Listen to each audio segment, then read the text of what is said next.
ನಮಸ್ಕಾರ, ಕೆಸಿಎನ್ ವಾರ್ತೆಗಳಿಗೆ ಸ್ವಾಗತ. ಮೊದಲಿಗೆ ಮುಖ್ಯಾಂಶಗಳು. ಕಣ್ಣೂರು ಪುನಚೇರಿಯಲ್ಲಿ ಕಾರು ಮತ್ತು ಲಾರಿ ನಡುವೆ ನಡೆದ ಅಪಘಾತ. ಮೃತಪಟ್ಟ ಕಾಸರಗೋಡು ನಿವಾಸಿಗಳಾದ 5 ಮಂದಿಯ ಮೃತದೇಹಗಳ ಅಂತ್ಯ ಸಂಸ್ಕಾರ. ಎಡಪಕ್ಷ ಟ್ರೇಡ್ ಯೂನಿಯನ್ ಸರ್ವಿಸ್ ಸಂಘಟನೆಗಳ ನೇತೃತ್ವದಲ್ಲಿ ಕಾಸರಗೋಡಿನಲ್ಲಿ ಆಯೋಜಿಸಲಾಯಿತು ಮೇ ದಿನ ರ್ಯಾಲಿ. ಸಿಐಟಿಯು ರಾಜ್ಯ ಕಾರ್ಯದರ್ಶಿ ಟಿಕೆ ರಾಜನ್ ಅವರಿಂದ ಉದ್ಘಾಟನೆ.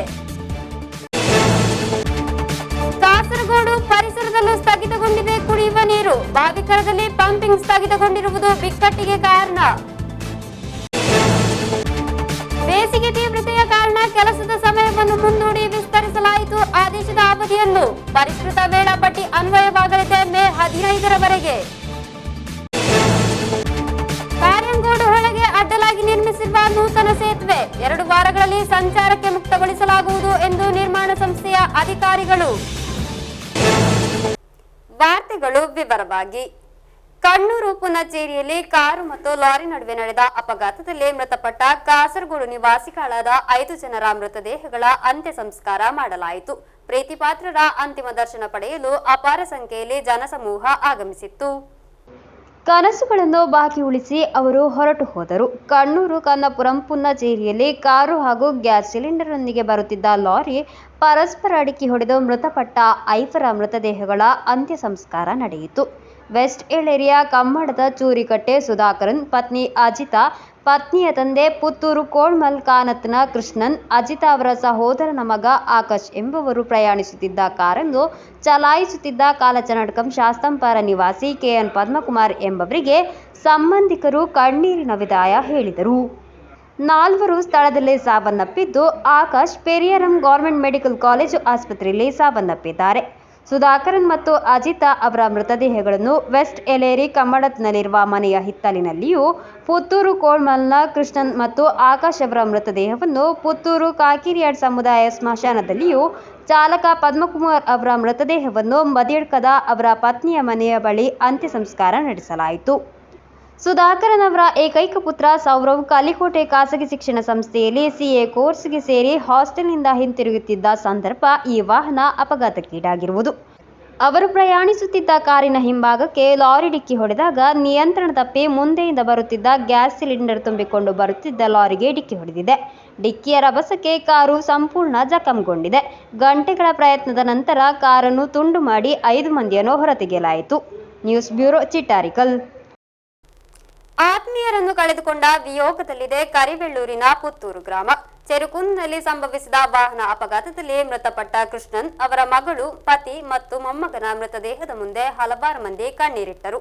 ಪುತ್ತೂರು ಎಎಲ್ಪಿ ಶಾಲೆಯಲ್ಲಿಯೂ ಮನೆಯಲ್ಲಿಯೂ ಸಾರ್ವಜನಿಕ ದರ್ಶನಕ್ಕೆ ಇರಿಸಿದ ಬಳಿಕ ಕಾಕಿರಿಯಾಡ್ ಸಮುದಾಯದ ಸ್ಮಶಾನದಲ್ಲಿ ಮೃತದೇಹಗಳ ಅಂತ್ಯ ಸಂಸ್ಕಾರ ನಡೆಸಲಾಯಿತು. ಇಡೀ ನಾಡನ್ನೇ ಶೋಕ ಸಾಗರವನ್ನಾಗಿಸಿದ ವೇಳೆ ಎಲ್ಲರನ್ನೂ ದುಃಖ ಸಾಗರದಲ್ಲಿ ಮುಳುಗಿಸಿದ ಕರಾಳ ದಿನವಾಗಿ ಮಾತ್ರ ಪುತ್ತೂರು ಗ್ರಾಮ ಏಪ್ರಿಲ್ 30 ಕಾಣಲಿದೆ. ಹಿಂದೆಂದೂ ಕಾಣದಂತಹ ಅಪಘಾತದ ಸುದ್ದಿಯಾಗಿದೆ ಮಂಗಳವಾರ ಬೆಳಗ್ಗೆ ಪುತ್ತೂರು ಗ್ರಾಮ ಕೇಳಿ ಎಚ್ಚೆತ್ತುಕೊಂಡಿರುವುದು. ಆತ್ಮೀಯ 4 ಮಂದಿಯಾಗಿದ್ದಾರೆ ಇಡೀ ನಾಡನ್ನು ದುಃಖದಲ್ಲಿ ಮುಳುಗಿಸಿ ಹೊರಟು ಹೋಗಿರುವುದು.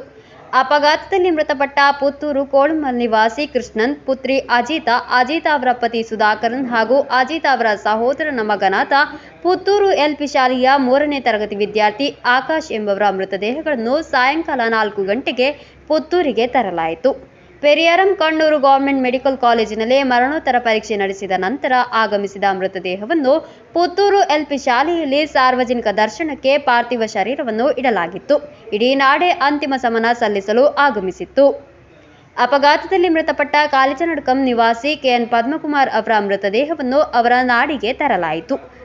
ಶಾಸಕ ಟಿಎ ಮಧುಸೂದನನ್, ಶಾಸಕ ಎಂ ವಿಜಿನ್, ಸಿಪಿಎಂ ಕಣ್ಣೂರು ಜಿಲ್ಲಾ acting secretary TV Rajesh, Kasaragod ಮಂಡಲ ಎಲ್ಡಿಎಫ್ ಅಭ್ಯರ್ಥಿ MV Balakrishnan, CPM area secretary P Santhosh, ಗ್ರಾಮ ಪಂಚಾಯಿತಿ ಅಧ್ಯಕ್ಷರಾದ AV Leju, M Sunil Kumar, Congress Payyanur block ಅಧ್ಯಕ್ಷ ಕೆ ಜಯರಾಜ್, ಕಾಂಗ್ರೆಸ್ ಮುಖಂಡ ಪಿ ಶಶಿಧರನ್ ಮುಂತಾದವರು ಅಂತಿಮ ನಮನ ಸಲ್ಲಿಸಿದರು. ಮನೆಗೆ ಆಗಮಿಸಿದ ನಂತರ ಕಾಕಿರಿಯಾಡ್ ಸಮುದಾಯದ ಚಿತಾಗಾರದಲ್ಲಿ ಅಂತ್ಯ ಸಂಸ್ಕಾರ ಮಾಡಲಾಯಿತು. News bureau, Cheruvathur.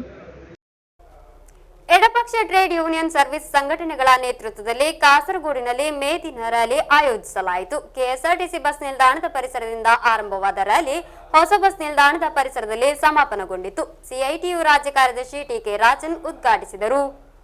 ಎಡಪಕ್ಷ ಟ್ರೇಡ್ ಯೂನಿಯನ್ ಸರ್ವಿಸ್ ಸಂಘಟನೆಗಳ ನೇತೃತ್ವದಲ್ಲಿ ಕಾಸರಗೋಡಿನಲ್ಲಿ ಮೇ ದಿನ ರ್ಯಾಲಿ ಆಯೋಜಿಸಲಾಯಿತು. ಕೆಎಸ್ಆರ್ಟಿಸಿ ಬಸ್ ನಿಲ್ದಾಣ ಪರಿಸರದಿಂದ ಆರಂಭವಾದ ರ್ಯಾಲಿ ಹೊಸ ಬಸ್ ನಿಲ್ದಾಣ ಪರಿಸರದಲ್ಲಿ ಸಮಾಪನಗೊಂಡಿತು.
ನಂತರ ನಡೆದ ಸಾರ್ವಜನಿಕ ಸಮ್ಮೇಳನವನ್ನು ಸಿಐಟಿಯು ರಾಜ್ಯ ಕಾರ್ಯದರ್ಶಿ ಟಿ.ಕೆ. രാജൻ ഉദ്ഘാടിಸಿದರು.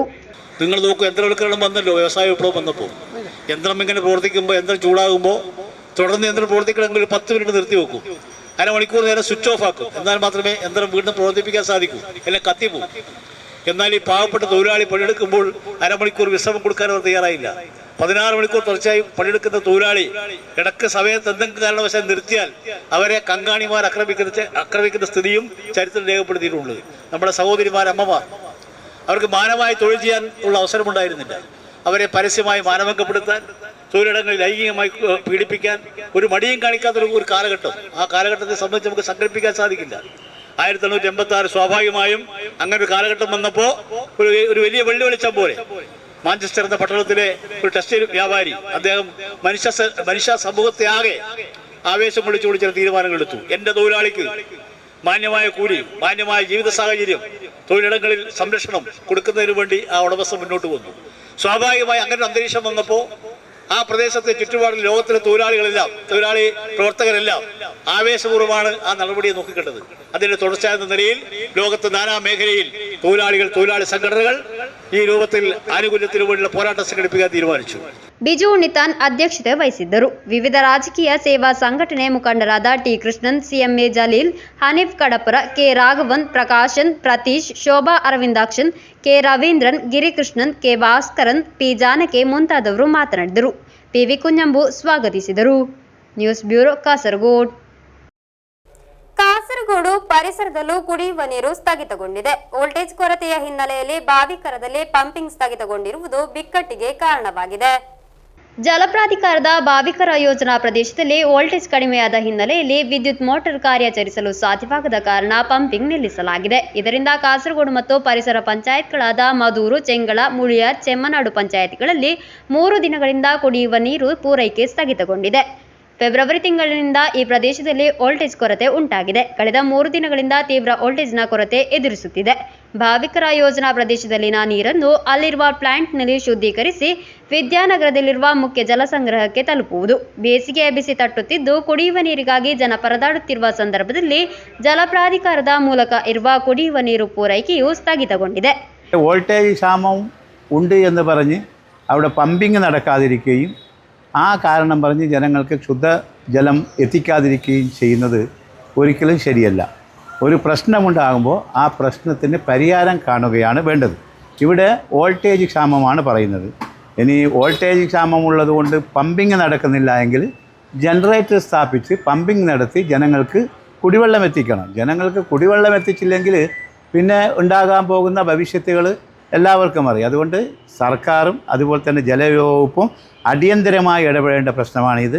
ಕಾಸರಗೋಡು ಮತ್ತು ಸುತ್ತಮುತ್ತಲಿನ ಸುಮಾರು 1 ಲಕ್ಷ ಜನರು ಕುಡಿಯುವ ನೀರಿಗಾಗಿ ಜಲಪ್ರಾಧಿಕಾರವನ್ನು ಅವಲಂಬಿಸಿದ್ದಾರೆ. ರಾತ್ರಿ ವೇಳೆಯಲ್ಲಿ ವಿದ್ಯುತ್ ಬಳಕೆಯಲ್ಲಿ ಉಂಟಾದ ಹೆಚ್ಚಳವಾಗಿದೆ ವೋಲ್ಟೇಜ್ ಕೊರತೆಗೆ ಕಾರಣ ಎಂಬುದು ಕೆಎಸ್ಇಬಿ ಅಧಿಕಾರಿಗಳು ನೀಡುವ ವಿವರಣೆ.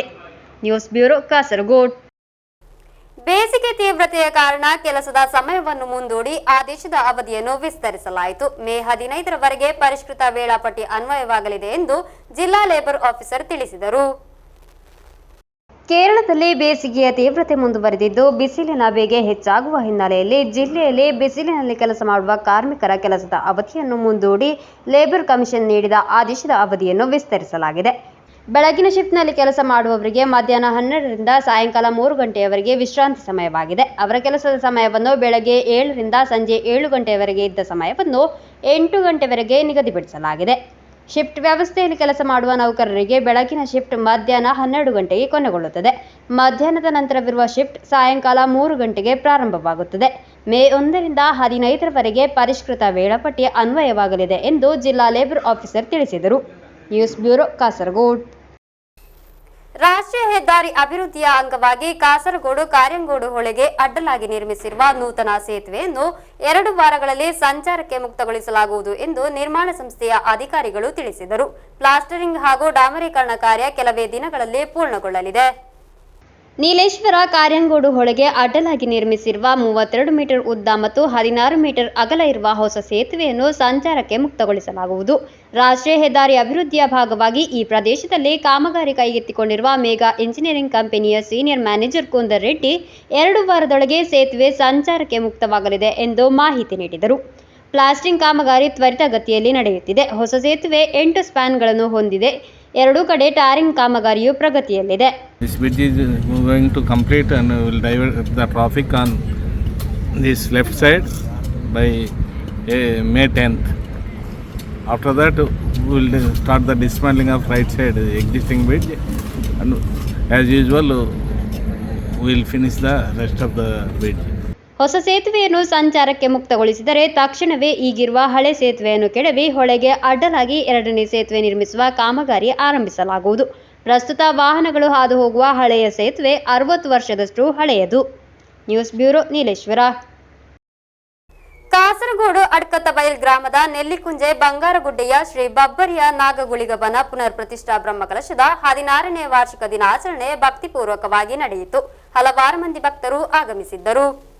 ಕಾಸರಗೋಡು ಅಡ್ಕತ್ತಬೈಲ್ ಗ್ರಾಮದ ನೆಲ್ಲಿಕುಂಜೆ ಬಂಗಾರಗುಡ್ಡೆಯ ಶ್ರೀ ಬಬ್ಬರಿಯ ನಾಗಗುಳಿಗಬನ ಪುನರ್ ಪ್ರತಿಷ್ಠಾ ಬ್ರಹ್ಮಕಲಶದ 16ನೇ ವಾರ್ಷಿಕ ದಿನಾಚರಣೆ ಭಕ್ತಿಪೂರ್ವಕವಾಗಿ ನಡೆಯಿತು.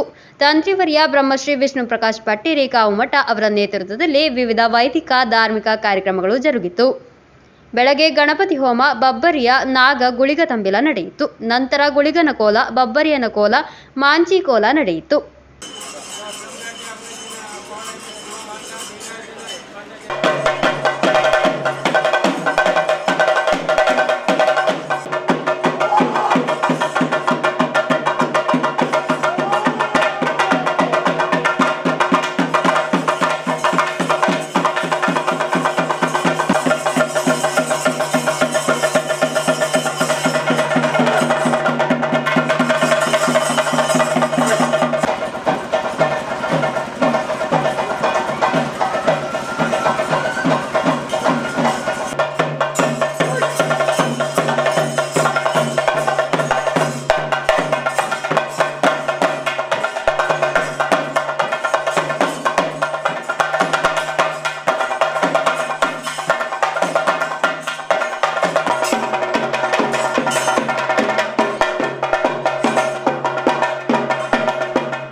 കഴിഞ്ഞപ്പോൾ ആടെ പാർട്ടി കാര്യമില്ല നല്ല ദക്ഷനെല്ലാം ചാടിക്കൊണ്ട് പേരിട്ട് ചാടിച്ചെല്ലാം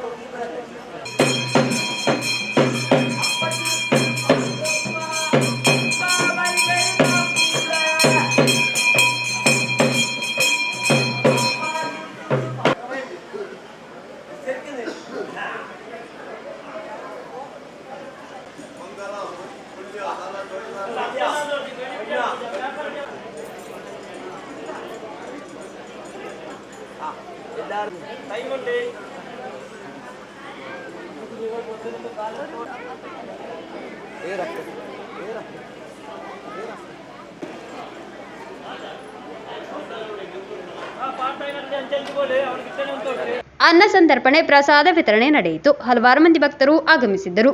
ನ್ಯೂಸ್ ಬ್ಯೂರೋ ಕಾಸರಗೋಡು. ಎಸ್ಎಸ್ಎಲ್ಸಿ ಪರೀಕ್ಷೆ ಫಲಿತಾಂಶ ಮೇ 8ರಂದು ಪ್ರಕಟವಾಗಲಿದೆ. ಹೈಯರ್ ಸೆಕೆಂಡರಿ ಪರೀಕ್ಷೆಯ ಫಲಿತಾಂಶ ಮೇ 9ರಂದು ಪ್ರಕಟಿಸಲಾಗುವುದು. ಮಧ್ಯಾಹ್ನ 3 ಗಂಟೆಗೆ ಎರಡೂ ಪರೀಕ್ಷೆಗಳ ಫಲಿತಾಂಶ ಪ್ರಕಟವಾಗಲಿದೆ. ಎಸ್ಎಸ್ಎಲ್ಸಿ ಪರೀಕ್ಷೆ ಫಲಿತಾಂಶವನ್ನು ಮೇ 8ರಂದು ಪ್ರಕಟಿಸಲಾಗುವುದು ಎಂದು ಶಿಕ್ಷಣ ಸಚಿವ ವಿ. ಶಿವನ್ಕುಟ್ಟಿ. ಹೈಯರ್ ಸೆಕೆಂಡರಿ ಮತ್ತು ವೊಕೇಶನಲ್ ಹೈಯರ್ ಸೆಕೆಂಡರಿ ಫಲಿತಾಂಶ ಮೇ 9ರಂದು ಪ್ರಕಟಿಸಲಾಗುವುದು. ಕಳೆದ ವರ್ಷ ಮೇ 19ರಂದು ಫಲಿತಾಂಶ ಪ್ರಕಟವಾಗಿತ್ತು. ಈ ಬಾರಿ 11 ದಿನ ಮುಂಚಿತವಾಗಿಯೇ ಫಲಿತಾಂಶ ಪ್ರಕಟಿಸಲಾಗುತ್ತಿದೆ ಎಂದು ಸಚಿವರು ಹೇಳಿದರು. ಈ ವರ್ಷ ಎಸ್ಎಸ್ಎಲ್ಸಿ ಪರೀಕ್ಷೆ ಬರೆದಿರುವುದು 4,27,105 ವಿದ್ಯಾರ್ಥಿಗಳು, 2,17,525 ಬಾಲಕರು ಮತ್ತು 2,09,580 ಬಾಲಕಿಯರು ಪರೀಕ್ಷೆ ಬರೆದಿದ್ದಾರೆ. ಏಪ್ರಿಲ್ 3ರಿಂದ 24ರವರೆಗೆ ಮೌಲ್ಯಮಾಪನವನ್ನು ನಡೆಸಲಾಯಿತು. 77 ಶಿಬಿರಗಳಲ್ಲಿ ಸುಮಾರು 25,000 ಶಿಕ್ಷಕರು ಭಾಗವಹಿಸಿದ್ದರು. ಎರಡು ಪರೀಕ್ಷೆಗಳ ಫಲಿತಾಂಶ ಮಧ್ಯಾಹ್ನ 3 ಗಂಟೆಗೆ ಪ್ರಕಟವಾಗಲಿದೆ. News bureau Kasaragod.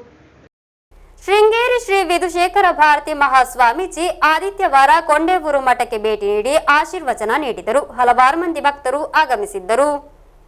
ಶ್ರೀ ಶಂಕರಾಚಾರ್ಯ ದಕ್ಷಿಣಾನ್ವಯ ಶೃಂಗೇರಿ ಶ್ರೀ ಶಾರದಾ ಪೀಠದ ಪೀಠಾಧಿಪತಿಗಳಾದ ಜಗದ್ಗುರು ಭಾರತೀ ತೀರ್ಥ ಮಹಾಸ್ವಾಮಿಗಳ ಕರಕಮಲ ಸಂಜಾತರಾದ ಜಗದ್ಗುರು ಶ್ರೀ ವಿಧುಶೇಖರ ಭಾರತಿ ಮಹಾಸ್ವಾಮೀಜಿ ಕೊಂಡೇವೂರು ಮಠಕ್ಕೆ ಆದಿತ್ಯವಾರ ಭೇಟಿ ನೀಡಿದರು.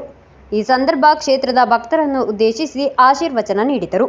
ನಂತರ ಗೋಶಾಲೆಗೆ ಭೇಟಿ ನೀಡಿದ ಜಗದ್ಗುರುಗಳು ಗೋವಿಗೆ ಗೋಗ್ರಾಸ ನೀಡಿ ನಕ್ಷತ್ರವನಕ್ಕೆ ಭೇಟಿ ಕೊಟ್ಟು ವನದಲ್ಲಿ ಅಪರೂಪದ ಕೃಷ್ಣಾಲ ಗಿಡವನ್ನು ನೆಟ್ಟರು.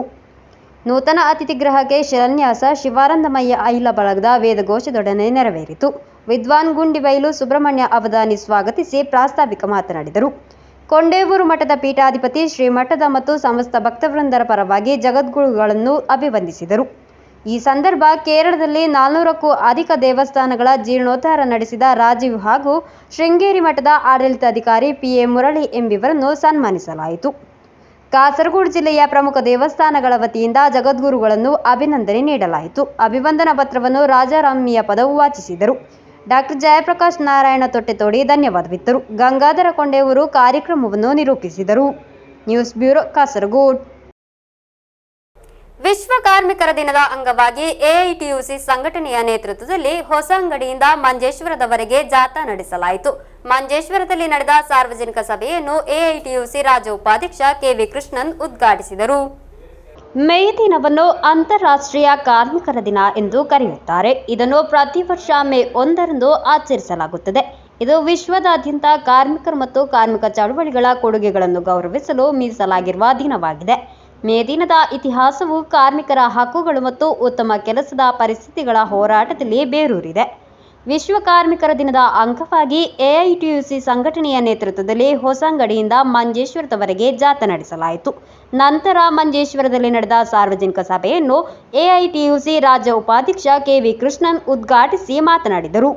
സാർവദേശീയ തൊഴിലാളി ദിനമായി പ്രഖ്യാപിച്ച മെയ് 1 നമ്മുടെ കേരളത്തിൽ ഇന്ന് തൊഴിലാളികൾക്ക് ശമ്പളത്തോടു കൂടിയ അവധി ദിനമാണ്.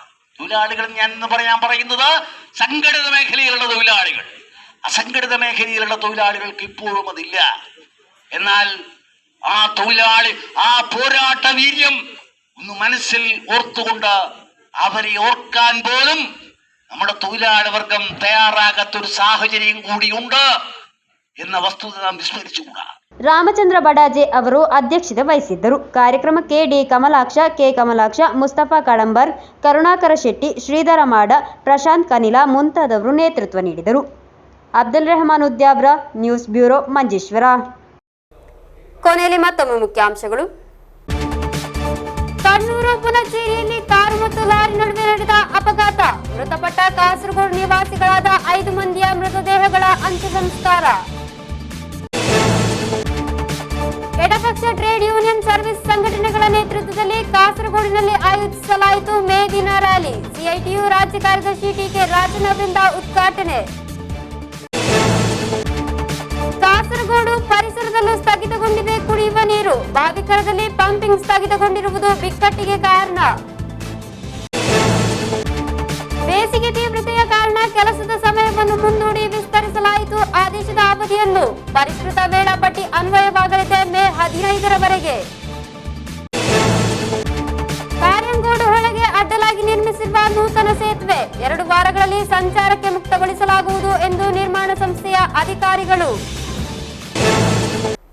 ಇಂದಿನ ವಾರ್ತಾ ಸಂಚಿಕೆಯಲ್ಲಿಗೆ ಮುಕ್ತಾಯವಾಯಿತು. ಮುಂದಿನ ವಾರ್ತಾ ಸಂಚಿಕೆಯೊಂದಿಗೆ ಭೇಟಿಯಾಗೋಣ. ವಂದನೆಗಳು.